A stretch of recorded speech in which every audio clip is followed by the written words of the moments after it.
साथियों, नए भारत के सामने एक ऐसी चुनौती भी है जिस पर अगर अभी ध्यान नहीं दिया गया तो भारत के युवाओं का, आज की पीढ़ी का बहुत नुकसान हो सकता है।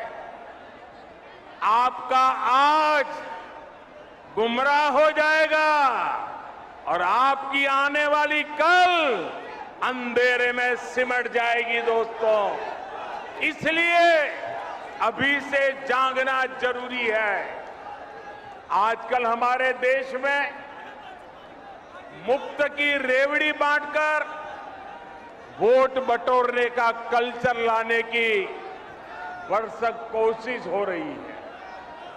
ये रेवड़ी कल्चर देश के विकास के लिए बहुत घातक है। इस रेवड़ी कल्चर से देश के लोगों को और खास करके मेरे युवाओं को बहुत सावधान रहने की जरूरत है।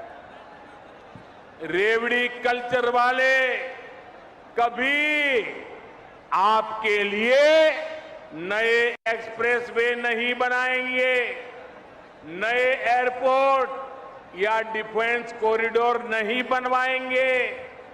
रेवड़ी कल्चर वालों को लगता है कि जनता जनार्दन को मुफ्त की रेवड़ी बांटकर उन्हें खरीद लेंगे। हमें मिलकर उनकी सोच को हराना है। रेवड़ी कल्चर को देश की राजनीति से हटाना है। साथियों, रेवड़ी कल्चर से अलग हम देश में रोड बनाकर, नए रेल रूट बनाकर लोगों की आकांक्षाओं को पूरा करने का काम कर रहे हैं। हम गरीबों के लिए करोड़ों पक्के घर बना रहे हैं। दशकों से अधूरी सिंचाई परियोजनाएं पूरी कर रहे हैं।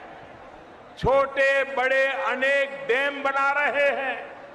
नए नए बिजली के कारखाने लगवा रहे हैं ताकि गरीब का, किसान का जीवन आसान बने और मेरे देश के नौजवानों का आने वाला भविष्य अंधकार में डूब न जाए। साथियों, इस काम में मेहनत पड़ती है, दिन रात खटना पड़ता है, खुद को जनता की सेवा के लिए समर्पित करना होता है। मुझे खुशी है कि देश में जहां भी हमारी डबल इंजन की सरकार है वो विकास के लिए इतनी मेहनत कर रही है। डबल इंजन की सरकार मुफ्त की रेवड़ी बांटने का शॉर्टकट नहीं अपना रही। डबल इंजन की सरकार मेहनत करके राज्य के भविष्य को बेहतर बनाने में जुटी है। मुझ पर आरोप लगाए जा रहे हैं कि केजरीवाल फ्री की रेवड़ियां बांट रहा है, केजरीवाल फ्री बीज दे रहा है, मुझे भद्दी भद्दी गालियां दी जा रही है, मेरा मजाक उड़ाया जा रहा है। आज मैं देश के लोगों से पूछना चाहता हूं कि मैं क्या गलत कर रहा हूं।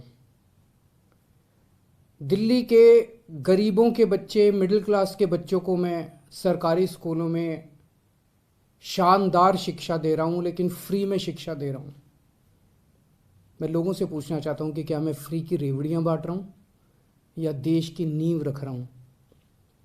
दिल्ली के सरकारी स्कूलों में 18 लाख बच्चे पढ़ते हैं। इन 18 लाख बच्चों का भविष्य अंधकार में था। अभी तक हमारी सरकार बनी थी उसके पहले जैसे देश भर में सरकारी स्कूलों का बेड़ा गर्क है, देश भर में सरकारी स्कूलों की बुरी हालत है, वैसी दिल्ली के सरकारी स्कूलों की हालत थी। पढ़ाई होती नहीं थी, सरकारी सारे स्कूल टूटे फूटे पड़े थे, दीवारें टूटी हुई थी, छतें छू रही थी, ब्लैक बोर्ड था नहीं, डेस्क नहीं थे, नीचे बैठे रहते थे बच्चे, उनकी कोई पढ़ाई नहीं होती थी। 18 लाख बच्चों का भविष्य बर्बाद था। आज अगर हमने इन 18 लाख बच्चों का भविष्य अच्छा कर दिया, अगर मैं इन बच्चों को अच्छी शानदार शिक्षा दे रहा हूं लेकिन फ्री में दे रहा हूं, तो मैं क्या गुनाह कर रहा हूं। सरकारी स्कूलों में पहली बार आज़ादी के बाद से पहली बार 75 साल में पहली बार 99% से ज़्यादा नतीजे आए हैं। मैं अगर अपनी बड़ाई खुद करूं तो कहा जाएगा कि केजरीवाल खुद अपनी बड़ाई कर रहा है, लेकिन नतीजे 99% से ज़्यादा नतीजे आए हैं सरकारी स्कूलों के। प्राइवेट स्कूलों को भी पीछे छोड़ दिया। पिछले कुछ सालों में 4 लाख बच्चों ने दिल्ली के प्राइवेट स्कूलों से नाम कटा के सरकारी स्कूलों में भर्ती हुए हैं। ये कोई छोटी बात नहीं है। आज गरीबों के बच्चे आईआईटी के अंदर कंप्यूटर, मैकेनिकल इंजीनियरिंग की पढ़ाई पढ़ रहे हैं, नीट के पेपर पास करके डॉक्टरी की पढ़ाई पढ़ रहे हैं। एक लड़का है गगन, उसके पिताजी कार्डबोर्ड बनाने, गत्ते के डिब्बे बनाने की फैक्ट्री में मजदूरी का काम करते हैं। कोरोना में वो नौकरी भी छूट गई, 15,000 रुपये महीने कमाया करते थे। आज गगन का एडमिशन आईआईटी धनबाद में कंप्यूटर इंजीनियरिंग में हुआ है। उससे पूछ के देखिए कि क्या केजरीवाल फ्री की रेवड़ियां बांट रहा है या देश का भविष्य बना रहा है।